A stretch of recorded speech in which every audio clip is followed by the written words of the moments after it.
अब आगे भाई और बहनों बहुत ही महत्वपूर्ण टॉपिक है, विशेषकर सतगुरु रामपाल जी से उपदेश प्राप्त भक्तों के लिए। परम अक्षर ब्रह्म अर्थात सत्य पुरुष यानी कबीर देव के अवतारों की जानकारी। अब आपने ऊपर पढ़ा काल ब्रह्म के अवतारों की जानकारी, यानी ये काल किस प्रकार से यहां पर अवतार भेजता है और उसके अवतार यहां पर किस प्रकार से शांति स्थापना करने की चेष्टा करते हैं। उसके बाद परम अक्षर ब्रह्म यानी सर्वश्रेष्ठ परमात्मा सत्य पुरुष यानी कबीर देव के अवतारों की जानकारी। अब कबीर देव भगवान इस ज्ञान गंगा पुस्तक के अनुसार, जो ज्ञान गंगा पुस्तक स्वयं सतगुरु रामपाल जी ने लिखी है, जिसमें अज्ञान और झूठ का लेस मात्र भी समावेश नहीं है, तो उस कबीर परमेश्वर जी के अवतार कौन होते हैं, किस प्रकार से अपना कार्य करते हैं, ये विशेष जानकारी सतगुरु रामपाल जी से उपदेश प्राप्त भक्तों के लिए है। परम अक्षर ब्रह्म अर्थात सत्य पुरुष के अवतारों की जानकारी। परम अक्षर ब्रह्म स्वयं पृथ्वी पर प्रकट होता है, बिल्कुल क्लियर लिख दिया गुरुदेव भगवान ने इस ज्ञान गंगा पुस्तक में। सुई की नोक रखने जितना भी अज्ञान नहीं है, झूठ नहीं है। यदि आप सतगुरु रामपाल जी के भगत हैं, उनके फॉलोवर हैं, तो आपको ये भली बात ही पता होना चाहिए कि ये पवित्र पुस्तक ज्ञान गंगा सतगुरु रामपाल जी के सत्संगों का संग्रह है। और सतगुरु रामपाल जी ने स्वयं अपने सत्संग में कहा है कि बच्चों, ये जो ज्ञान गंगा पुस्तक है, ये मेरी आत्मा है, मेरी आत्मा, इसे साक्षात अपना गुरु ही समझ लेना। मेरा निवेदन है सारी पृथ्वी के मानव से। दास ने एक पुस्तक लिखी है, 2-3 पुस्तकें हमारी मेन, एक तो ज्ञान गंगा है। इस ज्ञान गंगा को जो पढ़ लेगा जी ला के, उसकी 101 पीढ़ी पार हो जाएगी। 101 पीढ़ी।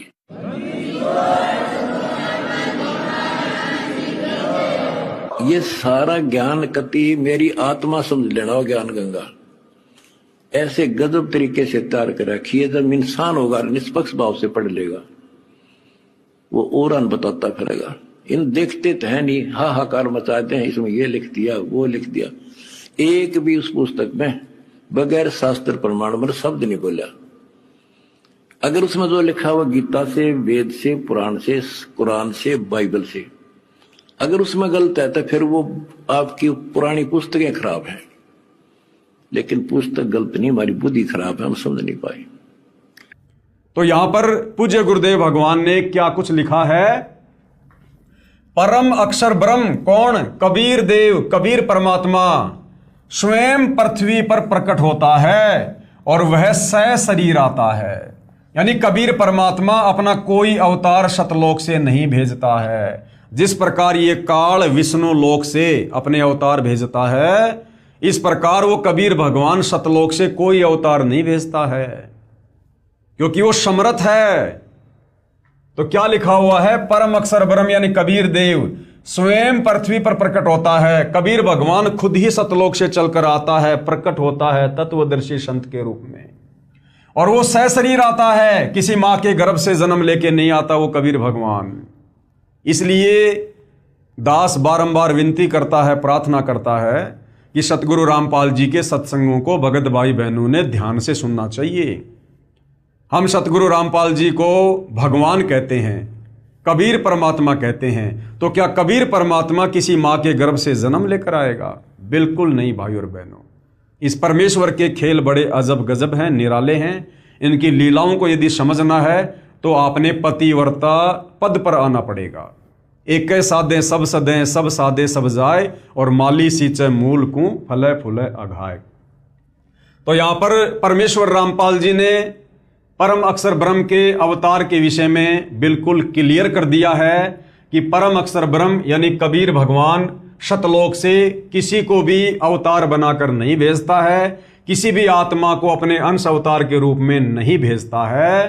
परम अक्षर ब्रह्म स्वयं पृथ्वी पर प्रकट होता है, वह सशरीर आता है, किसी मां के गर्भ से जन्म लेकर नहीं आता। जैसे रामचंद्र जी अर्थात विष्णु जी जन्म लेते हैं, त्रेता युग में कौशल्या के गर्भ से जन्म लिया, द्वापर में देवकी के गर्भ से जन्म लिया, परंतु कबीर भगवान जो धरती पर गुरु की भूमिका करते हैं, सतगुरु बनकर आते हैं, तत्वदर्शी संत बनकर आते हैं, ये स्वयं ही सतलोक से चलकर आते हैं, स्वयं ये प्रकट होते हैं और शरीर आते हैं। ये किसी मां के गर्भ से जन्म लेकर नहीं आते और शरीर लौट जाता है। आगे क्या करें गुरुदेव कि शरीर आते हैं और शरीर ही जाते हैं।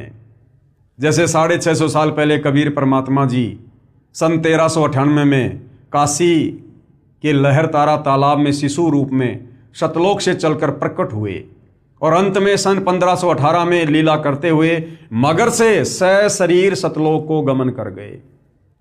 तो भाई और बहनों, कबीर परमात्मा जो तत्वदर्शी संत की भूमिका करते हैं वो शरीर आते हैं और शरीर ही जाते हैं। उनकी लीलाओं को हमने उनके विशेष आशीर्वाद से ज्ञान को आधार बनाकर ही समझना है। और शरीर लौट जाता है, यह लीला वह परमेश्वर, कौन परमेश्वर? कबीर देव परम अक्षर पुरुष 2 प्रकार से करता है। कैसे करता है? नंबर 1, प्रत्येक युग में यानी सतयुग, त्रेता युग, द्वापर और कलयुग, प्रत्येक युग में शिशु रूप में किसी सरोवर में कमल के फूल पर वन में प्रकट होता है। वहां से निसंतान दंपत्ति उसे उठा ले जाते हैं, फिर लीला करता हुआ बड़ा होता है तथा आध्यात्मिक ज्ञान प्रचार करके अधर्म का नाश करता है। संहार नहीं करता। परमात्मा तत्वदर्शी संत कबीर भगवान राम और श्री कृष्ण जी की तरह संहार नहीं करता है। शांति स्थापित करने के लिए परमात्मा अपने तत्व ज्ञान रूपी हथियार का सहारा लेता है। अपने आध्यात्मिक ज्ञान का प्रचार करके लोगों के जीवन की दिशा को बदलकर, लोगों को अध्यात्म के विषय में परिचित करवाकर, कर्म कुकर्मों से परिचित करवाकर, सत भक्ति मार्ग पर लगाकर उनको डाइवर्ट करता है और उनके कुकर्म छुड़वाता है, नशा छुड़वाता है, बुराइयां छुड़वाता है, उनको देवता तुल्य बनाता है, जिस कारण से ऑटोमेटिक समाज में शांति स्थापित होती है तथा आध्यात्मिक ज्ञान प्रचार करके अधर्म का नाश करता है। जिस प्रकार सन 1994 से अपने आध्यात्मिक ज्ञान के प्रचार प्रसार और भक्ति के द्वारा सतगुरु रामपाल जी अधर्म का नाश कर रहे हैं। सरोवर के जल में कमल के फूल पर अवतरित होने के कारण परमेश्वर नारायण कहलाता है। वो कबीर परमात्मा विकसित कमल के फूल पर किसी सरोवर में जब वो शिशु रूप में प्रकट होता है तो नारायण कहलाता है। हम श्री विष्णु जी को नारायण कहा करते थे, लेकिन असल में नारायण कौन है? कबीर भगवान परम अक्षर पुरुष। नार का मतलब होता है जल और आयन का मतलब होता है आने वाला, यानी जो जल के ऊपर आता है, जो जल के ऊपर प्रकट होता है। तो असल में जल के ऊपर सतयुग में कौन प्रकट हुए? कबीर भगवान प्रकट हुए, सत सुकृत ऋषि के नाम से प्रकट हुए। त्रेता युग में फिर वही कबीर भगवान वही लीला करते हुए एक सरोवर पर कमल के विकसित फूल पर शिशु रूप में प्रकट होते हैं, वो नारायण कहलाते हैं। द्वापर में फिर वही कबीर परमात्मा वही लीला करते हैं और इसी प्रकार से कमल के फूल पर प्रकट होते हैं और नारायण कहलाते हैं। और कलयुग के प्रथम चरण में आज से 650 साल पहले काशी के लहर तारा तालाब में वही कबीर परमात्मा शिशु रूप में प्रकट हुए और नारायण कहलाए। नार का मतलब होता है जल और आयन मतलब आने वाला, अर्थात जल पर निवास करने वाला नारायण कहलाता है। हम श्री विष्णु जी को नारायण कहा करते थे, असल में श्री विष्णु जी नारायण नहीं है, असली नारायण कबीर भगवान है। दूसरा क्या तरीका है उस परमात्मा के यहां पर शरीर प्रकट होने का? जब चाहे साधु संत जिंदा के रूप में अपने सतलोक से पृथ्वी पर आ जाते हैं, यानी किसी को भेजते नहीं है, परमात्मा स्वयं ही आते हैं जिस भी विधि से उन्होंने आना होता है। जब चाहे साधु संत जिंदा के रूप में अपने सतलोक से पृथ्वी पर आ जाते हैं तथा अच्छी आत्माओं को ज्ञान देते हैं। फिर वे पुण्यात्माएं भी, यानी आप और हमारे जैसे वो भगत भी ज्ञान प्रचार करके अधर्म का नाश करते हैं। वे भी परमेश्वर के भेजे हुए अवतार होते हैं। तो कबीर परमात्मा के अवतार कौन होते हैं? जब कबीर परमात्मा सतलोक से चलकर शरीर तत्वदर्शी संत के रूप में इस धरती पर प्रकट होता है और जब उसके बाद आप और हमारी जैसी आत्माओं को ज्ञान देता है, उसके बाद हम उनके भगत बनकर उनके ज्ञान का प्रचार करते हैं। जैसे लाखों भगत भाई बहन ज्ञान गंगा पुस्तक का प्रचार करते हैं, अन्य सोशल मीडिया के माध्यम से वीडियो बना बना के परमेश्वर के ज्ञान का प्रचार करते हैं, तो तत्वदर्शी संत की शरण में आने के बाद जो भगत अपने गुरुदेव के ज्ञान का प्रचार करते हैं वो फिर अवतार कहलाते हैं। तो इस कबीर परमात्मा के भक्ति मार्ग में आप और हम सभी भाई बहन जो उनके ज्ञान का प्रचार करते हैं, वो लाख हैं चाहे वो करोड़ हैं, वो सभी कबीर भगवान सतगुरु रामपाल जी के अवतार हैं। सतगुरु रामपाल जी किसी के अवतार नहीं हैं, ये स्वयं कबीर परमात्मा हैं और अपने विधान अनुसार ये परमात्मा स्वयं ही सतलोक से चलकर इस पृथ्वी पर सहशरीर प्रकट होता है। कलयुग में ज्येष्ठ सुधी पूर्णमासी संवत 1455 सन 1398 को कबीर परमेश्वर सतलोक से चलकर आए तथा काशी शहर के लहर तारा नामक सरोवर में कमल के फूल पर शिशु रूप में विराजमान हुए। वहां से नीरू तथा नीमा जो जुलाहा यानी धारणक दंपत्ति थे उन्हें उठा लाए। शिशु रूपधारी परमेश्वर कबीर देव यानी कबीर परमेश्वर ने 25 दिन तक कुछ भी आहार नहीं किया। नीरू तथा नीमा उसी जन्म में ब्राह्मण थे। ये नीरू और नीमा कौन है? जिन्होंने 650 साल पहले शिशु रूप में कबीर परमात्मा के पालन पोषण की भूमिका निभाई। नीरू तथा नीमा उसी जन्म में ब्राह्मण थे, श्री शिव जी के पुजारी थे।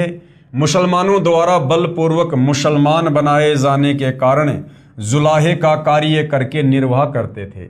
बच्चे की नाजुक हालत देखकर नीमा ने अपने इष्ट शिवजी को याद किया। शिवजी साधु वेश में वहां आए तथा बालक रूप में विराजमान कबीर परमेश्वर को देखा। बालक रूप में कबीर साहिब जी ने कहा, हे शिवजी, इन्हें कहो एक कुंवारी गाय लाएं, वह आप के आशीर्वाद से दूध देगी। ऐसा ही किया गया। कबीर परमेश्वर के आदेश अनुसार भगवान शिवजी ने कुंवारी गाय की कमर पर थपकी लगाई। उसी समय बछिया के थनों से दूध की धार बहने लगी। एक कोरा मिट्टी का छोटा घड़ा नीचे रखा, पात्र भर जाने पर दूध बंद हो गया। अभी बहुत सारी बातें भाई और बहनों, जिन लोगों को अभी अध्यात्म की जानकारी नहीं है, जो वही मनमानी भक्ति करते हैं या बिल्कुल नहीं करते हैं, जो साइंस के बलबूते पर भगवान को भूल चुके हैं, अब वो लोग तरह तरह की शंका मन में पैदा कर लेंगे कि बिना ब्याई बछिया कैसे दूध देगी और दूध कैसे अपने आप शुरू हो जाएगा, अपने आप कैसे बंद हो जाएगा। तो देखो भाई और बहनों, सतगुरु जो चावे सो कर ही, भरम पड़ो मत कोई, सेऊ धड़ पर शीश चढ़ाया पाछे करिए रसोई। परमात्मा कुछ भी कर सकता है। जिन्होंने इस सृष्टि को रचा है, आप परम आत्माओं को उत्पन्न किया है, जिसने चांद तारे सितारे ब्रह्मांड बनाए हैं, वो परमात्मा अपने वचन से, अपने शब्द से, अपनी शक्ति से कुछ भी करने में समर्थ है। लेकिन हम उसकी समर्थता से अपरिचित हैं, जिस कारण हमारे मन में इस प्रकार के दोष आ जाते हैं। अब जैसे भाई और बहनों, आज से 500 वर्ष पहले या 700 वर्ष पहले अगर कोई व्यक्ति ये कहता कि भाई आने वाले समय में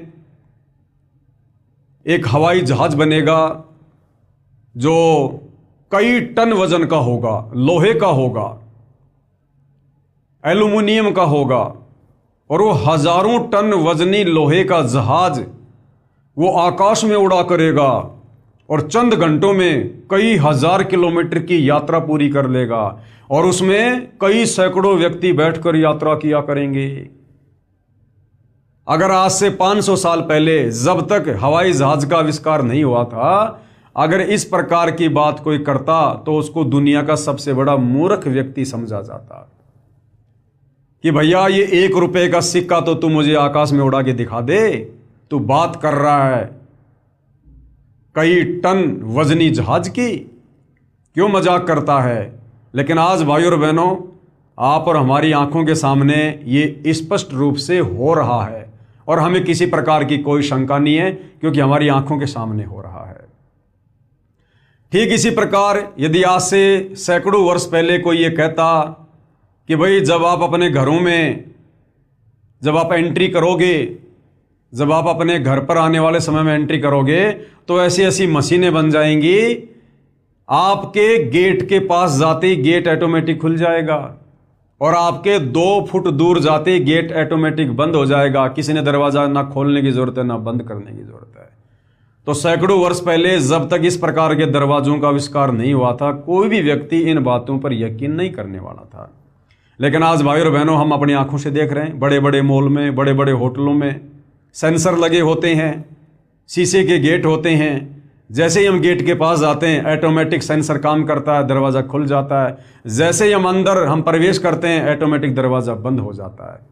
लाइट भी आजकल बड़े बड़े मॉल में, होटल्स में ऐसी लगी हुई हैं, जैसे जैसे हम चलेंगे लाइट ऑटोमेटिक जलती जाएगी और पीछे की लाइट ऑटोमेटिक बंद होती जाएगी।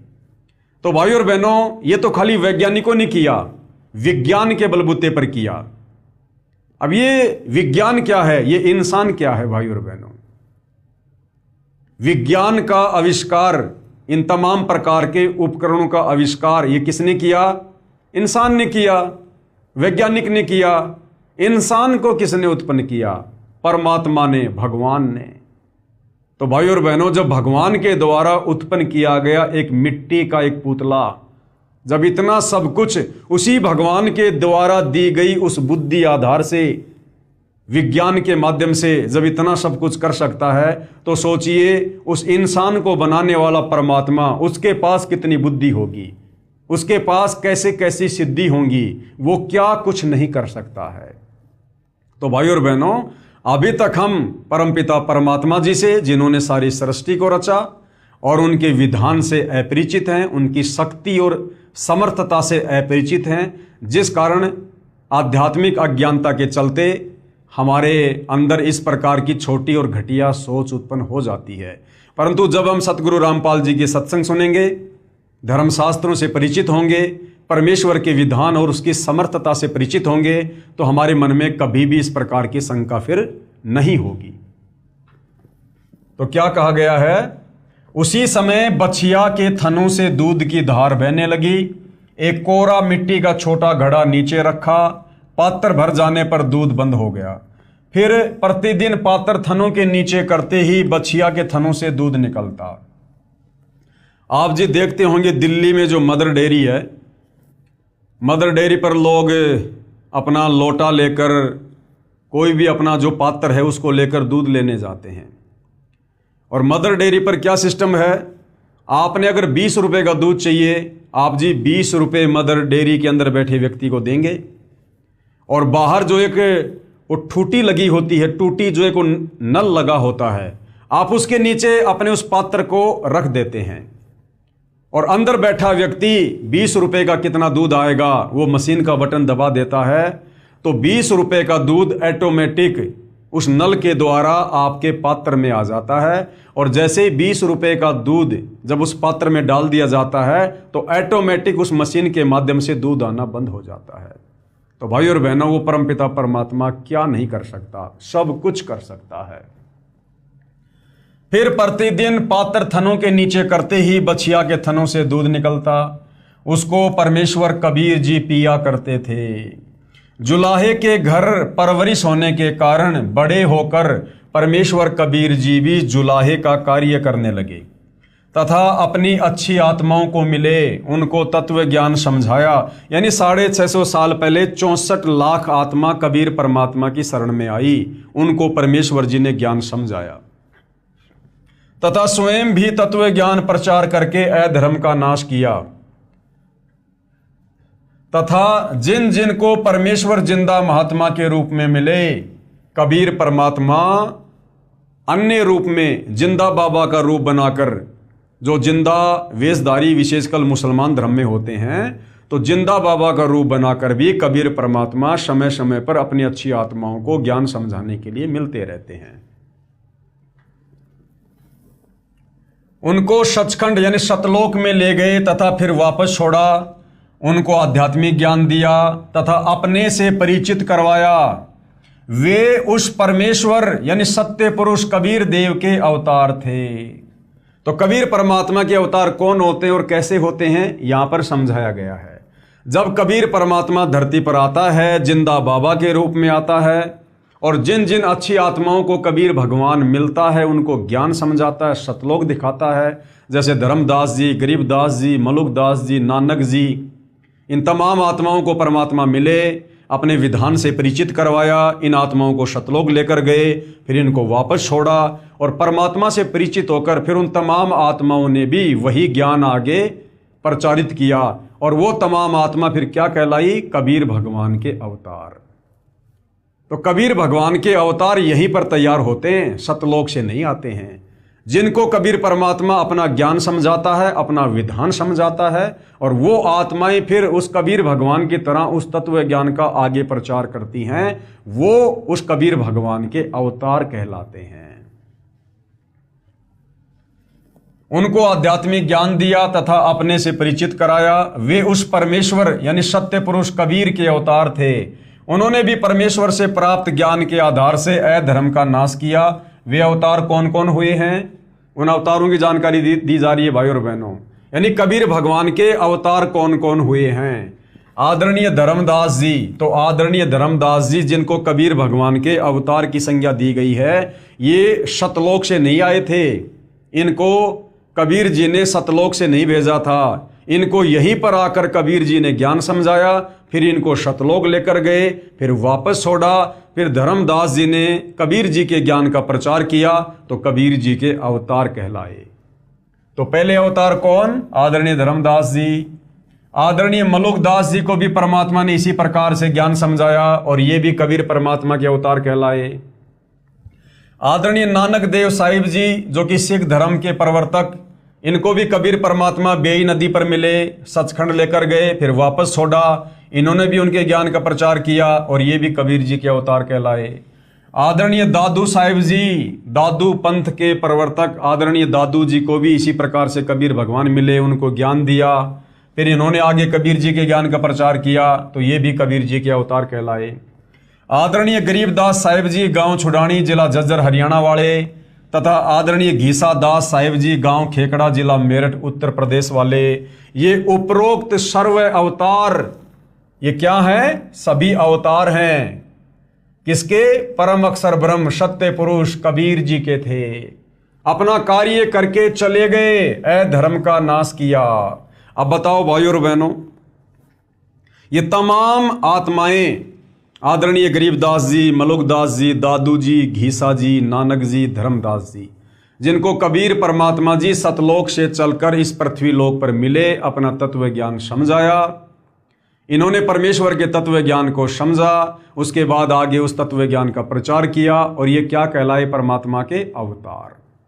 अब जो भाई बहन सतगुरु रामपाल जी को कबीर जी का अवतार कह रहे हैं, तो उनसे मैं एक छोटा सा सवाल करूंगा कि सतगुरु रामपाल जी को कबीर परमात्मा कब मिले, कब उनको ज्ञान दिया, कब उनको तत्व ज्ञान समझाया, जिस कारण से आप सतगुरु रामपाल जी को कबीर जी का अवतार कह सकते हैं। आप जी कहोगे साहब सन 1997 में सतगुरु रामपाल जी को कबीर परमात्मा मिले, लेकिन सतगुरु रामपाल जी तो 1994 से तत्व ज्ञान दे रहे हैं। सन 1994 से ही तत्व ज्ञान का प्रचार कर रहे हैं, नाम दीक्षा दे रहे हैं, जबकि आपके अनुसार सतगुरु रामपाल जी को तो कबीर जी 1997 में मिले। अगर कबीर जी 1997 में मिले तो भाई 1997 से 5 साल पहले 1994 से फिर सतगुरु रामपाल जी कौन से ज्ञान का प्रचार कर रहे थे? कौन से तत्व ज्ञान का प्रचार कर रहे थे? वो तो लोगों को नाम दीक्षा भी दे रहे थे, सतनाम भी दे रहे थे, सारनाम भी दे रहे थे, तत्व ज्ञान का प्रचार कर रहे थे, सूक्ष्म वेद का प्रचार कर रहे थे।